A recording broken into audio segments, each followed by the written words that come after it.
이 예수를 하나님이 살리신지라. 우리가 다 이 일의 증인이로다. 하나님이 오른손으로 예수를 높이심에 그가 약속하신 성령을 아버지께서 받아서 너희가 보고 듣는 이것을 부어 주셨느니라. 다윗은 하늘에 올라가지 못하였으나 친히 말하여 이르되 주께서 내 주에게 말씀하시기를 내가 내 원수로 내 발등상이 되게 하기까지는 너는 내 우편에 앉아 있으라 하셨도다 하였으니 그런즉 이스라엘 온 집은 확실히 알지니 너희가 십자가에 못 박은 이 예수를 하나님이 주와 그리스도가 되게 하셨느니라 하니라. 아멘. 네, 기독교는요 믿음을 강조합니다. 그런데요 그 믿음은요 감정이나 어떤 느낌이나 자기 체험에 좌우되는 믿음이 아닙니다. 그건 사실은 기독교에서 말하는 믿음은 아니고요. 오히려 우리의 믿음은요 좀 더 선명합니다. 자기의 느낌이나 감정은 좀 막연하겠죠. 그래서 우리는 더 선명한데 그게 뭐냐? 기독교가 말하는 믿음은 믿음의 대상이 누구인지를 좀 더 분명하게 알고 받아들이는 걸 믿음이라고 이야기를 합니다. 그래서요 우리에게 필요한 게 뭐냐면 믿음이라고 할 때 그래 저 믿음이 좋아지고 싶습니다 할 때 그 믿음이 좋다는 건 어떤 확신적인 느낌이 좋아지는 것이 아니라 내가 믿는 그 분이 즉 하나님이 예수님이 성령님이 어떤 분인지를 더 선명하게 알아가는 것이 믿음이라고 할 수가 있어요. 우리가 하나님이 누군지를 잘 알지 못하고 그러다 보니 오해하는 거죠. 그러니까 내 마음대로 하나님을 믿는 거예요. 내 기준을 가지고. 그래서 우리의 믿음이 좋아진다는 건 하나님이 어떤 분이신지, 예수님은 어떤 분이신지, 성령님은 어떤 분이신지를 더 선명하게 알아가는 과정, 그것이 믿음이라고 할 수가 있습니다. 그렇다면 우리에게 주어지는 느낌들, 감정들, 체험들은 뭘까? 2차적인 거예요. 부차적인 겁니다. 이게 우선순위가 될 수 없어요. 우리에게 하나님이 누군지를 알게 되면 예수님이 어떤 분인지 알게 되면 예를 들어서 하나님이 나를 사랑해 주셔서 아들 예수 그리스도를 보내주셨구나. 거기에 대한 감격과 반응이 그 다음에 따라 나오겠죠. 그리고 예수님께서 나를 위해 죽어주셨구나. 내가 왜 죄인이라는 걸 이제 깨닫게 되는 거예요. 그 사실을 알고 날 때 따라오는 것들이지 그게 먼저 등장하지 않는다라는 걸 여러분들이 좀 기억을 하셔야 될 것 같습니다. 어떤 사람은요 이런 사람들이 있죠. 사람마다 다 다르니까 감정도 없는 좀 차가운 사람인 것 같아. 그런 보이지만 이 사람은 어떻게 보면 하나님의 어떤 분이신지 또한 어떤 일을 하셨는지 분명하게 잘 알고 받아들이기 때문에 어쩌면 우리가 겉으로 보기에는 믿음이 없어 보이지만 누구보다 믿음이 좀 더 단단한 사람일 수도 있고요. 또한 어떤 사람은 감정이 너무너무 풍성하고 풍부해서 겉으로 보면 저런 사람은 정말 은혜 많이 받구나. 저런 사람은 정말 믿음이 좋겠구나라고 생각했지만 어쩌면 그 사람의 입장에선 하나님이 어떤 분에 대한 확신이 잘 서지 않아서 그래서 어떨 때는 하나님이 너무 좋은 분이라고 받아들이지만 어떨 때는 또 반대로 하나님 별로인 것 같아라고 왔다 갔다 할 수도 있다라는 거죠. 그래서 자기가 드러나는 어떤 감정이나 느낌으로 판단하거나 외모로 판단해서가 아니라 자기 스스로 우리가 무엇을 믿는지를 조금 더 선명하게 확인해 볼 필요가 있겠습니다. 다시 한번 말씀드리지만 우리의 믿음은 감정이 우선이 아니라 사실이 우선이다. 성부 하나님께서 성자께서 성령께서 우리에게 이런 것들을 해 주셨다. 자, 그렇기 때문에요. 우리가 신앙 고백을 할 때 우리가 가지고 있는 신앙의 믿음의 고백을 할 때 나 하나님 믿고 이런 체험을 했어. 이런 느낌이 들었어. 물론 할 수는 있겠지만 그건 신앙 고백이 될 수가 없어요. 그런 점에서 우리의 신앙 고백은 나는 땡땡땡 하나님을 믿는다라고 하나님을 믿는다. 성부 하나님, 성자 하나님, 성령 하나님을 믿는다라고 고백하는 것이 훨씬 더 중요하다라는 거죠. 그래서 우리가 사도신경을 하는 거예요. 그냥 의미 없이 주문처럼 외우는 게 아니라 내가 무엇을 믿는지를 아주 압축적으로 표현을 하는 것이 사도신경이거든요. 나는 전능하사 천지를 만드신 하나님 아버지를 믿습니다. 나는 예수님을 믿습니다. 근데 그런 예수님은 어떤 일을 하셨는지 우리를 위해서 나는 성령님을 믿습니다. 그렇게 고백을 하는 것이 우리의 신앙 고백이다라고 할 수가 있죠. 자, 그래서요 오늘 우리가 읽어본 32절에서 36절 중에 저희 거의 마지막일 텐데 오늘 예수님을 지칭하는 좀 이름을 좀 볼 필요가 있겠어요. 예수님을 지칭하는 이름, 하나님의 이름은요 하나님을 잘 표현하고 설명하고 무엇보다 사역을 좀 드러내고 있어요. 즉 이름이라는 말 속에 그 뜻이 담겨 있고 어떤 일을 행하셨는지가 잘 담겨 있다라는 거죠. 그래서 그 이름들을 좀 알아갈 때 예수님이 이런 분이시구나를 우리가 알게 되고 더 선명한 믿음으로 나아갈 수 있다라는 거예요. 그래서 지난주에는 우리가 이 본문을 통해서 누가 이 일들을 했느냐, 하나님이 하셨다라는 걸 우리가 좀 방점을 찍어서 봤다면, 오늘은 그 하나님이 하셨던 일, 즉 예수를 주와 그리스도가 되게 하셨는데 주와 그리스도가 뭔지를 오늘은 좀 더 보면서 믿음을 우리가 좀 더 단단하게 만들어 나가고자 합니다.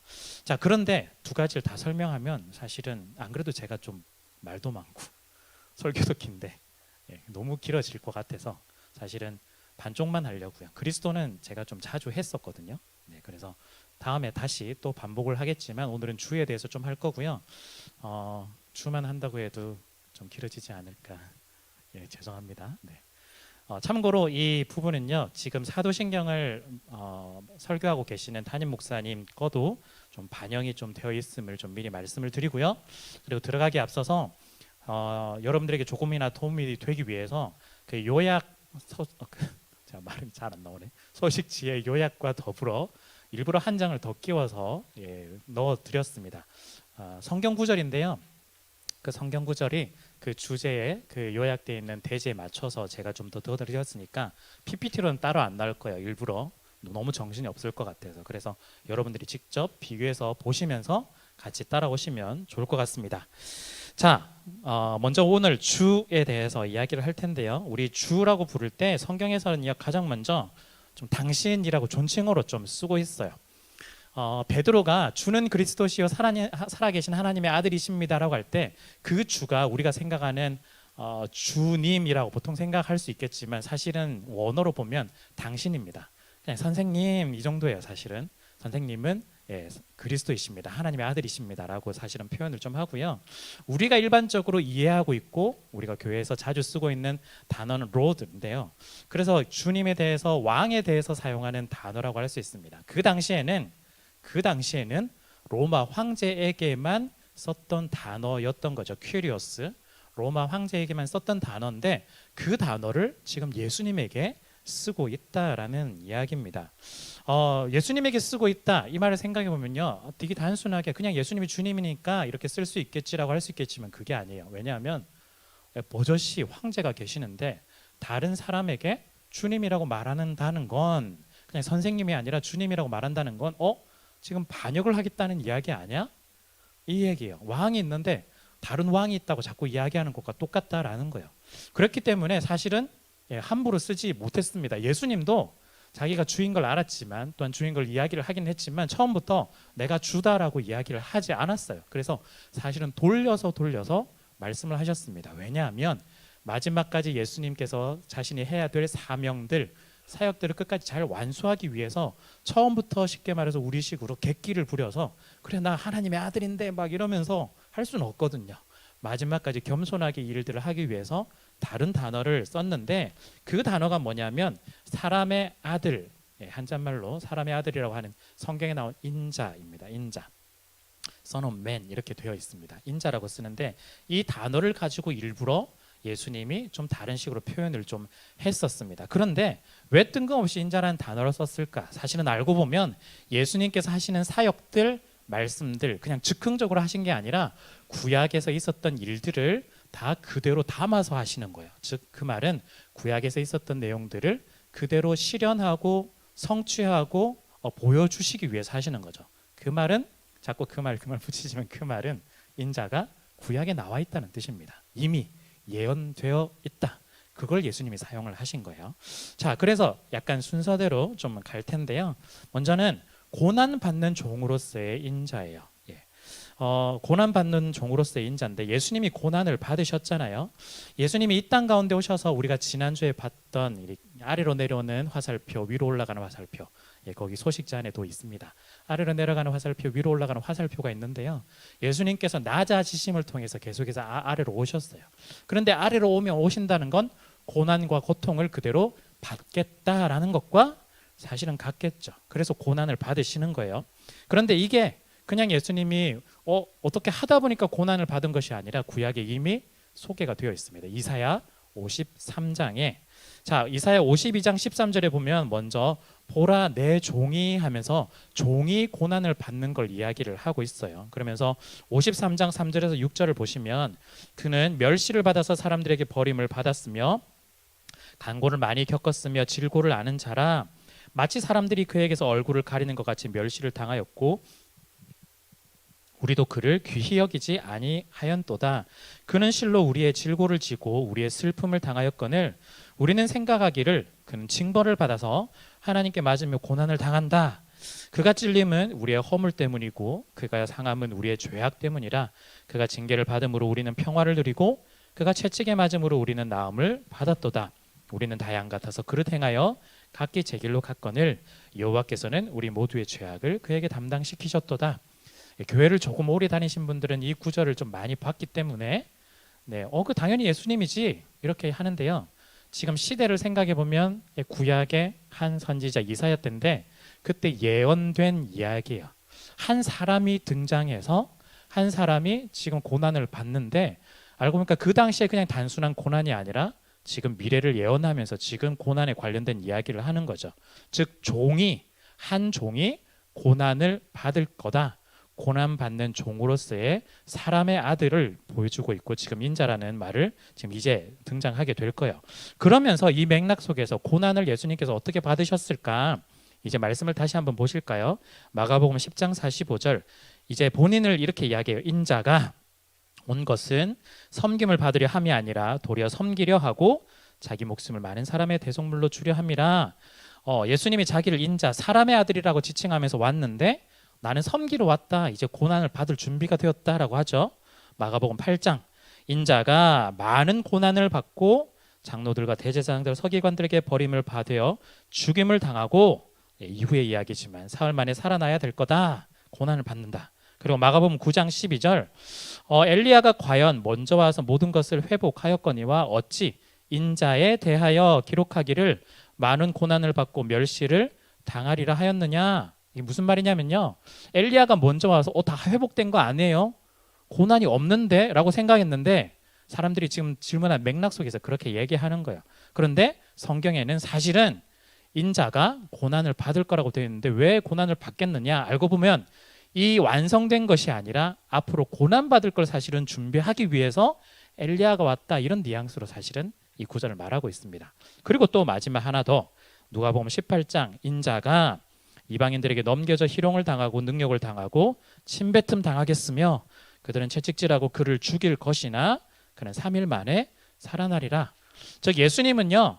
구약에서 표현된 이사야 선지자가 말했던 이 이야기를 자기 그대로 인자로 받아들이면서 그대로 고난받는 종으로서의 모습을 지금 보여주고 있는 겁니다. 그래서요. 예수님은요. 고난받는 종이 바로 자신이고 사람의 아들이 바로 자신이라는 걸 그래서 고난받는 종, 사람의 아들이 고난을 받게 되는 과정들을 그대로 지금 보여주고 있는 거죠. 어디를 향해 가죠? 십자가를 향해 지금 가고 있는 겁니다. 십자가를 향한 과정, 죽음이죠. 자, 그런데 예수님께서 십자가에 받게 될 그 십자가에 대해서 성경은 이렇게 좀 이야기를 하는데요. 여러분들 생각해 보실 때 십자가형을 지금 봤는데 십자가를 뭐 영화든 뭐든 아마 보셨을 거예요. 그러면 땅에 눕혀져 있고요. 거기에다가 사람을 박아요. 못으로 손목과 발목을 박아요. 그래서 매단다고 합니다. 그럼 어떻게 매달았을까요? 나무가 작은 사이즈가 아닌 거예요. 지금 제 사람 사이즈의 나무가 아닌 거예요. 그래서 뒤에서 그냥 받쳐주고 이 정도가 아닌 거죠. 좀 엄청나게 커요. 그래서 들고 다니기도 사실은 힘듭니다. 그렇기 때문에 십자가는 어떤 식으로 하냐면 보통 밑에 땅에 살짝 좀 파서 틈을 만들어 놓고요. 그래서 그 십자가를 올릴 때 틈에 끼워서 올릴 수 있도록 만들어요. 그리고 그 십자가를 올릴 때 한두 사람으로 할 수 없기 때문에 십자가마다 밧줄을 다 잡아서 끌어서 옮겨서 지뢰식으로 이렇게 올리게 돼요. 그림이 그려지시나요? 네. 그래서 그냥 가볍게 뒤 올린 게 아니라 엄청나게 하늘로 굉장히 올라가는 그림인 거죠. 그래서요, 나무만 보면 이 나무를 세운다라고 단어를 좀 쓸 수 있겠지만요, 거기에 사람을 달게 되면 사람이 들려 올려지는 그림처럼 되는 거예요. 땅에서 하늘로 올라가는 그림인 거죠. 그래서 십자가가 땅에 박아서 세워 놓지만 거기에 달린 예수님은 땅에서 떨어져 있는 상태이면서 동시에 하늘에 걸려져 있는 그런 모습입니다. 그래서 어쩌면요, 예수님이 십자가에서 죽는다 그 장면만 생각하면 그래 너무 아프시겠어, 고통받으시겠어, 그냥 우리를 위해서 죽어주셨어 하겠지만, 이 이미지가 마치 땅에서부터 떨어져서 하늘부터 연결이 되는데 예수님이 마치 땅과 하늘을 지금 연결해 주는 모습으로 우리 가운데 지금 찾아오고 있는 거예요. 그런데 이 예수님을 두고, 십자가를 두고 뭐라고 이야기하냐면, 십자가를 달린다라고 보통은 표현하겠지만 달린다라고 안 하고 들린다라고 표현을 하고 있습니다. 달다가 아니라 들다입니다. 달다가 아니라 들다. 요한복음 3장 14절 보실까요? 모세가 광야에서 뱀을 든 것 같이 인자도 들려야 하리니. 여러분, 달리다와 들리다 이거 어떻게 조금 다를까요? 둘 다 좀 피동사인데요, 본인이 올라가지 않아요. 물건만 생각해 보셔도 될 것 같은데요, 아래에서 위를 보면서 걸어 놓는 걸 단다라고 하겠죠. 그래서 사람들이 보면 못을 박았던, 십자가를 세웠던 사람들이 보면 예수를 십자가에 다는 거예요. 예수를 십자가에 달아요. 그런데 이 들린다는 말은 뭐냐면은 위에서 아래에 있는 걸 가지고 아래에 있는 물건을, 왠지 진지한 얘기해야 되는데 제가 지금 발음이 밑에 있는 물건이 있다면 물건을 만약에 손잡이를 잡고 올리는 걸 말해요. 그걸 든다라고 이야기를 하죠. 단다라고 얘기하지 않잖아요. 든다라고 이야기합니다. 즉 이 말은 관점이 다른 거예요. 단다는 건요, 아래에서 사람들이 예수님을 잡아서 십자가에 다는 걸 이야기하지만, 든다는 하나님께서 예수를, 땅에 있는 예수를 들어 올린다는 뜻입니다. 그래서 십자가가 알고 보면 사람들이 다 자기의 죄 때문에 예수를 십자가에 달아서 죽였지만, 정말 하나님의 큰 계획 속에서는 예수를 땅에서부터 하나님이 들어 올리는 과정이라고 볼 수가 있다는 거예요. 그래서 방금 본 것처럼 구약에서는 모세가 광야에서 뱀을 든 것 같이 인자도 들려야 하리니, 인자가 지금 들려서 올라가고 있는 그림이라는 거예요. 사람들은요, 십자가에 달지만 하나님은 예수님을 영광받게 하시려고 지금 땅에서 들어 올리시고 있습니다. 자, 그런데 들리는 이야기, 그렇다면 이제는 달다와 들다의 좀 차이점을 간단하게 볼 수 있겠는데요, 방금 모세 구약에 있었던 이 이야기는 뭘까? 이미 사실은 구약에서 이 예언을 통해 예수님이 십자가에 달리고 있다는 걸 보여주고 있는데요, 민수기 21장에 가면 여호와께서 모세에게 이르시되 불뱀을 만들어 장대 위에 매달아라, 물린 자마다 그것을 보면 살리라. 모세가 놋뱀을 만들어 장대 위에 다니 뱀에게 물린 자가 놋뱀을 쳐다본 즉 모두 살더라. 이스라엘 백성들이요, 이집트를 탈출해서 가나안 땅을 가는 도중에 백성들이 하나님을 원망했습니다. 왜 원망했냐면 길 때문에 원망을 했어요. 왜 이런 식으로 우리를 길을 돌아가게 만드느냐, 원망해서 이 뱀이 나와서 이 사람들을 물어 죽이게 되는데요. 근데 솔루션이 뭐였냐면, 노수로 만든 뱀을 장대에 달아서 들면, 그리고 들고 끝이 아니라 그 달린 뱀을 보면, 들린 뱀을 보았을 때, 즉 아래에서 위를 보았을 때 본 사람들마다 다 낫게 된다라고 솔루션을 제시해 줍니다. 즉 이걸 우리 십자가로 좀 적용해 보면 어떨까요? 다들 죄로 인해서 지금 죽어야 되는 상황이에요. 어쩌면 왜 딱히 정갈도 아니고 뱀이 등장했을까? 태초에서부터 아담과 하와에 있었던 그 뱀의 사건들이 지금까지 이어져 오고 있는 거예요. 계속해서 그때부터 시작된 그 물림의 일들이 계속해서 죄로 인하여서 많이 죽어가고 있는 상황인데, 거기서 예수 그리스도를 십자가에 달아서 들어 올림을 통해 십자가에 있는 예수를 우리가 쳐다보면, 아래에서 쳐다보는 거예요. 쳐다보면 모두가 산다라는 거예요. 그 의미가 여기에 담겨 있습니다. 물론 우리의 입장에서는 그냥 눈으로만 보면 다 사는 건가? 이렇게 생각하겠지만 의미가 좀 있죠.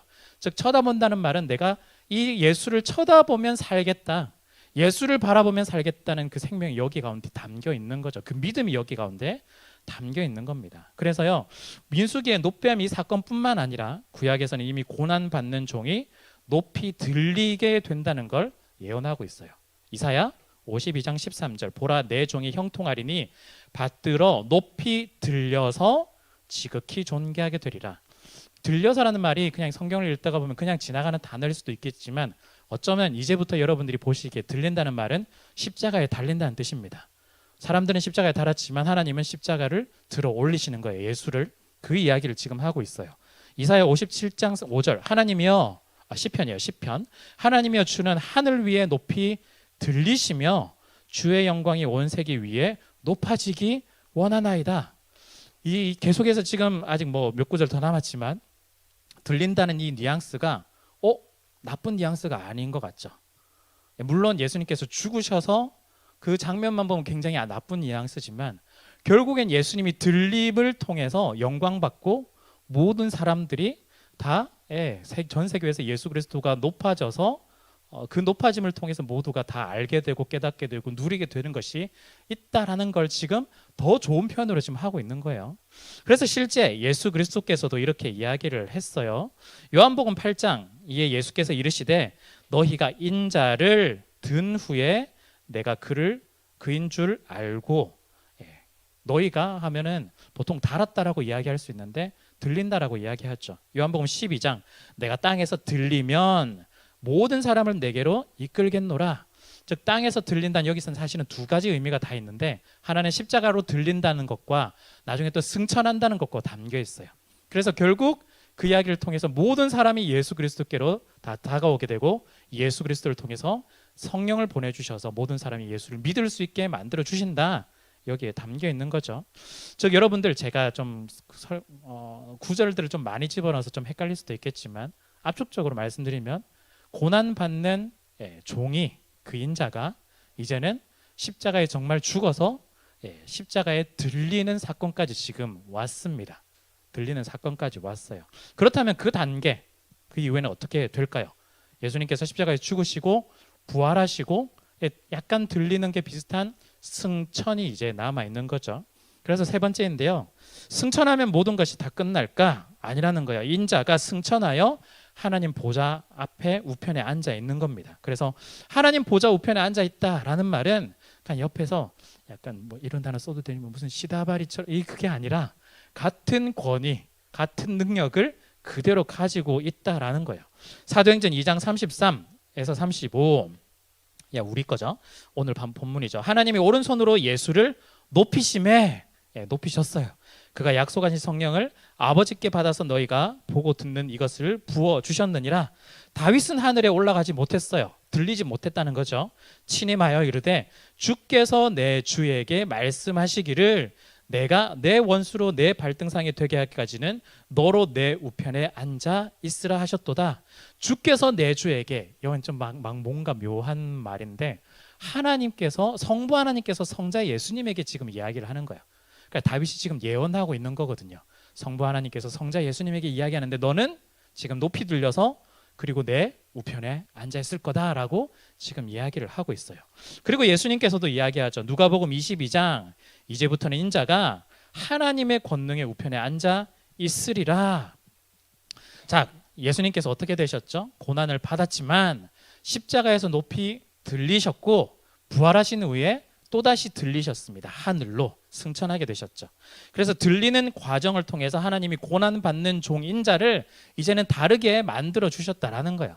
단순하게 사람의 아들로서만 끝나는 그 인생이 아니라 높이 들려서 온 세상 가운데 최고의 자리에 앉게 하신다는 것. 즉 예수님이 이제는 왕으로 만들어 주신다라는 거예요. 그걸 이제 우리가 표현하는 단어가 뭐죠? 주라는 단어와 동일합니다. 퀴리오스. 황제만 썼던 단어인데 예수 그리스도가 이제는 주가 되신다라는 거예요. 이 알고 보면 굉장히 연약해서 고난만 받고 십자가에서 죽을 줄 알았는데 그게 끝이 아니라 하나님께서 들어 올리셔서 십자가에서 그리고 십자가뿐만 아니라 부활 이후에 승천으로 통해서 하나님 보좌 우편까지 들어 올려주셔서 높이 들리셔서 예수께서는 이제부터 주가 되게 하셨다라고 이야기를 하고 있습니다. 그래서 우리 오늘 본문 36절 그런즉 이스라엘 온 집은 확실히 알지니 너희가 십자가에 못 박은 이 예수를 하나님이 어떻게 하셨다고요? 주가 되게 하셨습니다. 그리스도가 되게 하셨습니다. 즉 이제는 단순히 아래에서 고통만 받는 존재로서만 끝난 것이 아니라 하나님 부활시켜 주셔서 결국에는 마지막에 주님이 되게 만들어 주셨다라는 거예요. 그런데 이 주님이 승천 이후에 거기서 끝이냐 그게 아니라 마지막 날 다시 주님으로 오실 텐데 특별히 하는 역할을 담아서 주님으로 오실 거예요. 심판의 주님으로 오실 겁니다. 다니엘서 이제 구약이죠. 내가 또 밤 환상 중에 보니 인자 같은 이가 하늘 구름을 타고 와서 옛적부터 항상 계신 이에게 나아가 그 앞으로 인도되매 그에게 권세와 영광과 나라를 주고 모든 백성과 나라들과 다른 언어를 말하는 모든 자들이 그를 섬기게 하였으니 그의 권세는 소멸되지 아니하시는 영원한 권세요 그의 나라는 멸망하지 아니할 것이라. 이미 구약의 이 장면들 이후의 모든 주가 되심을 다니엘이 환상을 통해서 예언을 하고 있는 거예요. 인자 같은 이, 즉 메시아 예수 그리스도를 이야기를 하고 있습니다. 그 예수 그리스도께서 주가 되셔서 하늘 구름을 타고 오실 거예요. 그리고 하나님께서 가지고 있던 권능과 능력 모든 것들을 그대로 다 가지고 계시기 때문에 그 나라 가운데 심판하시고 이루어 나가시고 보존하시고 성취해 나가신다라는 뜻입니다.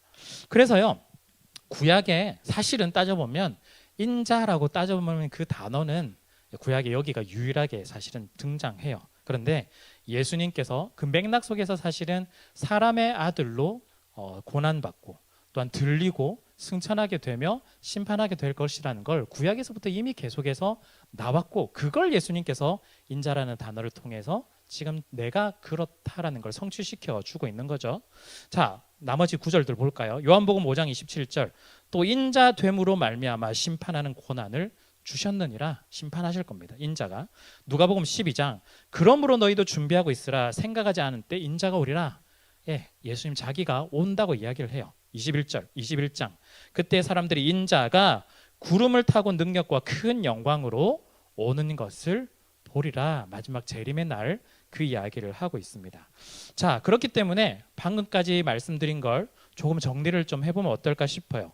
인자에서 인자가 나쁜 말이 아니라 이제 표현 방식이 이제 달라졌다라는 겁니다. 인자에서 이제 숨겼던 인자에서 이제는 드러낸 주님으로 드러내고요. 고난을 받았던 모습에서 이제는 영광 받는 모습으로 예수께서 바뀌셨다는 겁니다. 그래서요, 인자를 통해서 보여주고 있는 이미지가 두 가지가 있는데, 하나는 고난 받는 종으로서의 인자예요. 그래서 예수님께서 나 인자는 하고 계속해서 이야기하실 때 한 가지면은 나는 십자가를 향해서 죽는 고난 받는 종으로서의 인자다라고 이야기를 계속해서 하고 있는 거죠. 우리가 지난주에 봤던 예수님의 낮아지심을 우리가 볼 수가 있고요. 그 절정이 십자가와 죽음이었죠. 그런데 거기서 끝이 아니라 하나님이 예수 그리스도를 십자가로 들어 올리셔서, 그리고 높이 올리셔서 예수를 이제 주님으로 불러 주셨습니다. 그래서 하나님 보좌 우편에서 하나님과 동등한 권위와 능력으로 심판 때 다시 오실 수 있도록 만들어 주신 거죠. 그래서 우리 지난주에 봤던 그림, 내려가고 올라가고 화살표 그림을 다시 한번 좀 붙여놨습니다. 한번 보시면 처음에 하나님이셨던 그 분이 땅에서 인간의 인자, 사람으로 출생하셨고 율법 아래 계시고 인생의 비참함들, 하나님의 죄로 인해 하나님의 진노를 다 짊어지셨고 십자가에서 저주를 받고 죽으셨고 무덤에서 장사돼서 죽음의 권세 아래 머물러 계셨습니다. 그런데 하나님이 부활하게 하셔서 사흘 만에 다시 살아나시고 승천하시고 하나님 우편에 앉아 계시면서 이제 다시 심판의 권세를 가진 재림하시는 재림주로, 재림주님으로 다시 오실 것입니다. 자, 이해가 되시나요?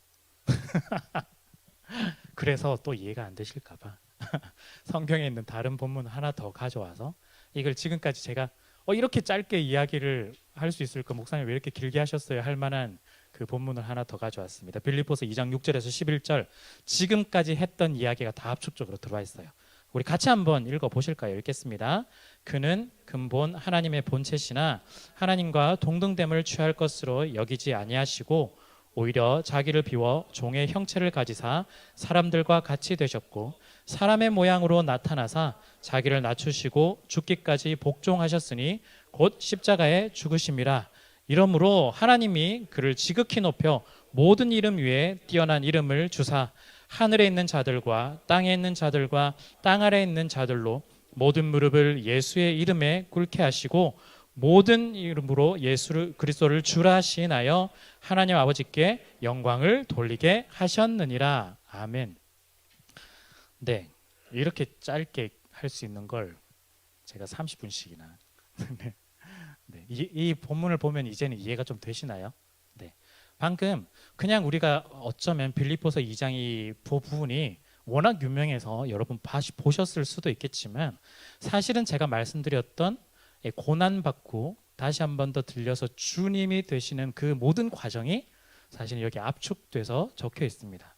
그래서 예수 그리스도가 원래는 사람들이 주님이라는 것을 숨겨 계셨고 보여주시지 않았지만 십자가를 통해서 그리고 승천함을 통해서 하나님 부자 우편을 통해서 결국 마지막에 재림하시는 그 모습을 통해서 우리 가운데 영원한 주님이라는 것을 우리 가운데 하나님이 부르게 해 주셨다라는 거예요. 그래서 마지막에 어떤 결과가 나타났느냐?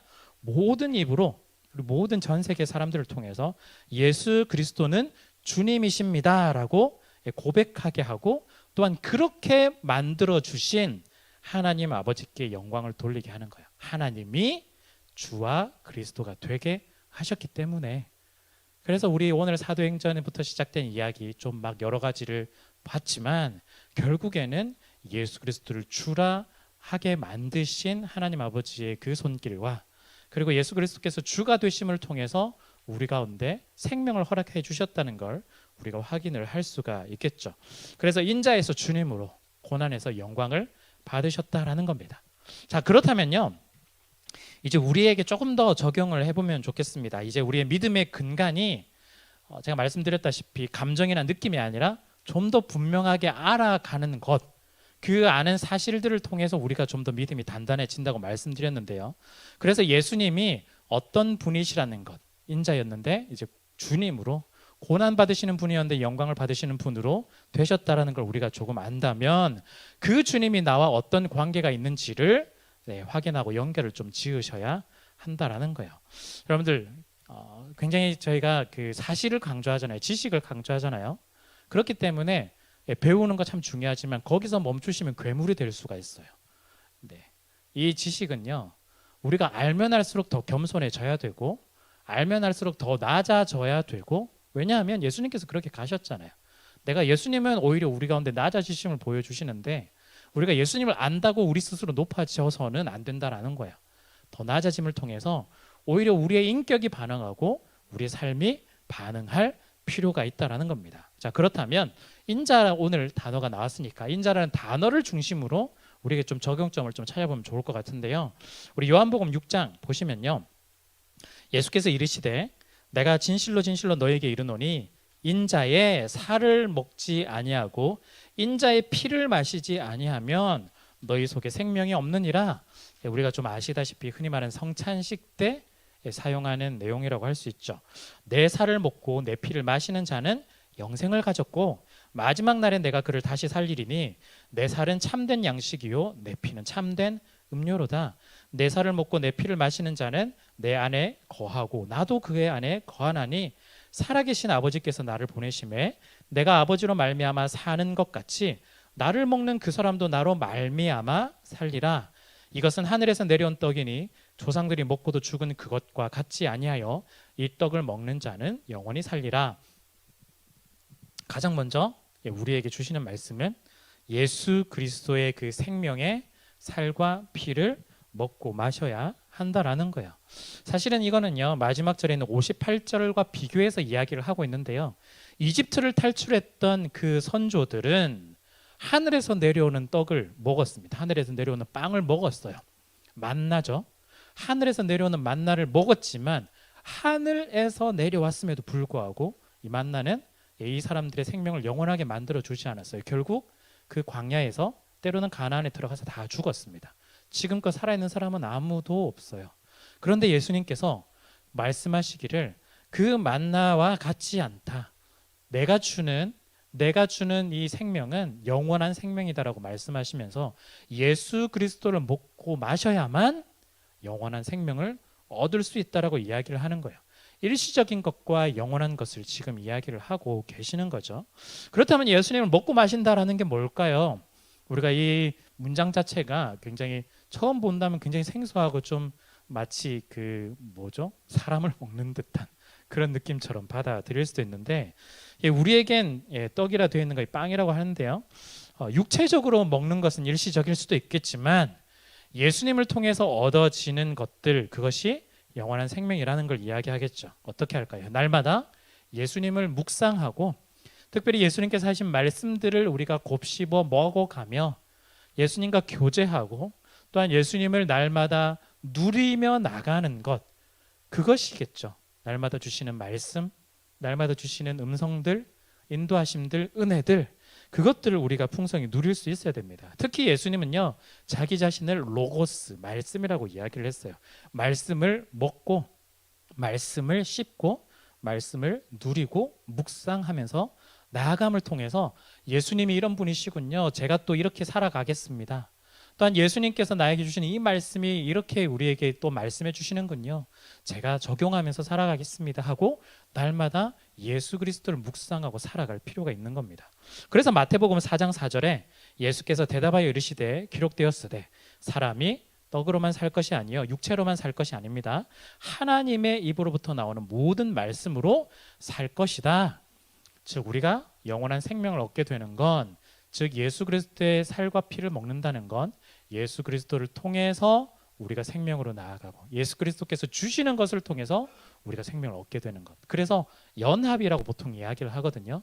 우리가 여기 방금 나왔던 것처럼 보면요, 56절에 요한복음 6장 56절에 내 살을 먹고 내 피를 마시는 자는 내 안에 거하고 나도 그에 거하나니, 즉 내가 예수님 안에 들어가고 예수님이 내 안에 오시는 것, 우리가 하나가 되는 것, 그것들을 통해서 연합을 통해서 우리는 예수님의 생명을 우리도 동일하게 누릴 수가 있습니다. 여러분, 피는 뭘까요? 우리 죄를 대신 지시고 십자가에서 죽으신 그 십자가에서 흘리신 피겠죠. 우리는 너무 잘 알 겁니다. 그래서 그 십자가를 걸어가신 그 예수님을 믿고 따르고 순종하며 살아가는 것. 그래서 예수님께서 피값을 주고 우리를 사오셨는데 우리가 다시 죄의 노예로 살아가는 것이 아니라 우리를 자유케 하신 그 은혜에 따라서 진리 가운데 더 자유하며 살아가야 되는 거죠. 그것이 피값을 온전하게 누릴 수 있는 우리가 되는 겁니다. 자, 그리고 이 말씀도 아시죠? 누가복음 21장 이러므로 너희는 장차 올 이 모든 일을 능히 피하고 인자 앞에 서도록 항상 기도하며 깨어있으라. 이제 우리는 날마다 예수님의 살과 피, 즉 말씀과 십자가를 날마다 묵상하고 먹고 마시며 또한 순종하며 나아갑니다. 그런데 우리가 기억해야 될 것은 여기가 영원한 곳이 아니라 우리를 향해서 다시 한 번 더 오실 예수님이 계시다라는 거예요.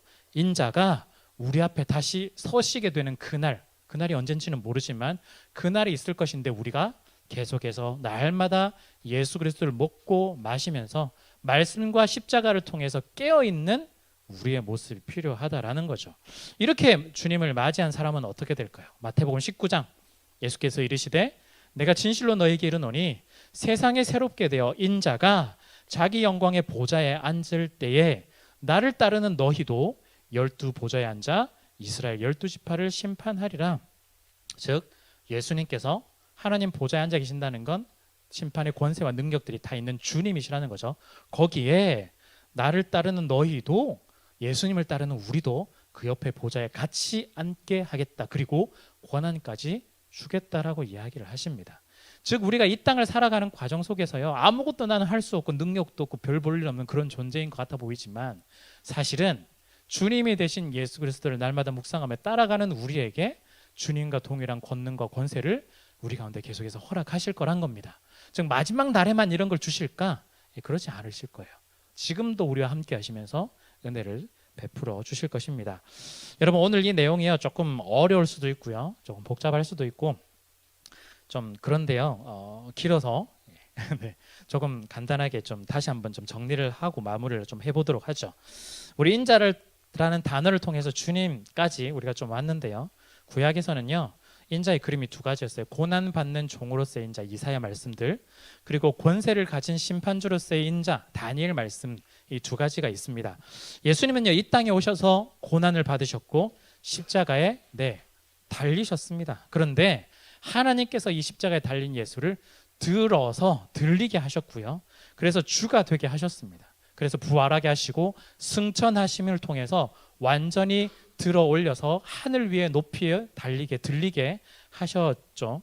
그래서 그 과정 속에는 예수님의 인생을 찾아보면 나 자신과 높아지심을 통해서 십자가와 부활과 승천이 있었습니다. 이제 예수님께서는요 앞으로 재림하시는 심판주로 다시 우리 가운데 오실 것입니다. 주님으로 오실 거예요.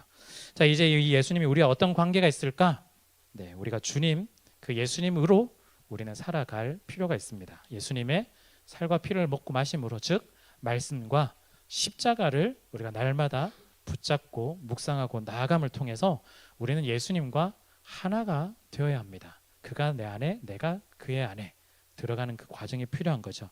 그래서 마지막 날 예수님을 다시 그 인자 앞에서 만났을 때, 예수님 앞에서 우리가 만났을 때 기쁘게 예수님을 맞이할 수 있었으면 좋겠습니다.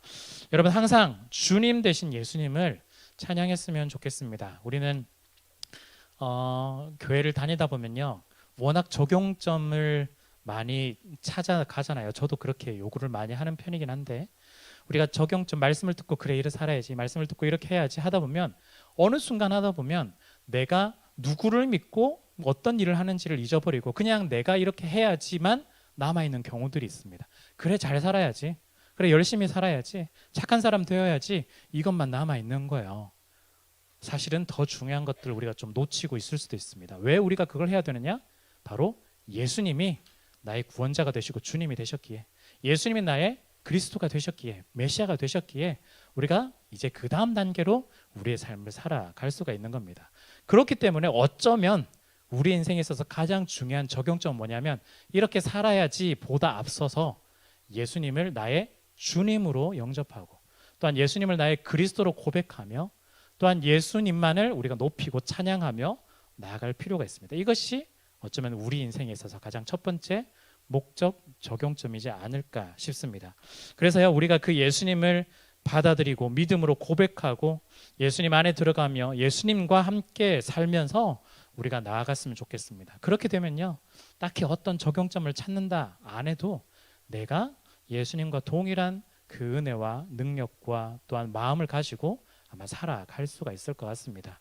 그래서 예수님을 높이는 한 주가 되었으면 좋겠습니다. 찬양하는 한 주가 되었으면 좋겠습니다. 그리고 예수님 깊이 묵상하시고 또한 주님을 살아내셨으면 좋겠습니다. 우리가 사실은 우리 기도하시는 분이나 인도자나 다 얘기했는데, 우리가 지금 사순절 기간들, 우리가 사실은 지금 우리는 그 절기들을 따로 지키진 않지만 우리 2주 뒤에는 종려주일, 3주 뒤에는 부활주일이거든요. 갑자기 예수님이 십자가에 달리신 주일이 돼버리거나 갑자기 부활하신 주일이 아니라 여러분들이 한 주간의 삶 가운데 예수님을 좀 묵상하면서 그 예수님을 맞이했으면 좋겠습니다. 그리고 그 예수님을 높였으면 좋겠습니다. 자, 이 시간 우리 마음으로 드리는 예배로 나아가기를 원하는데요.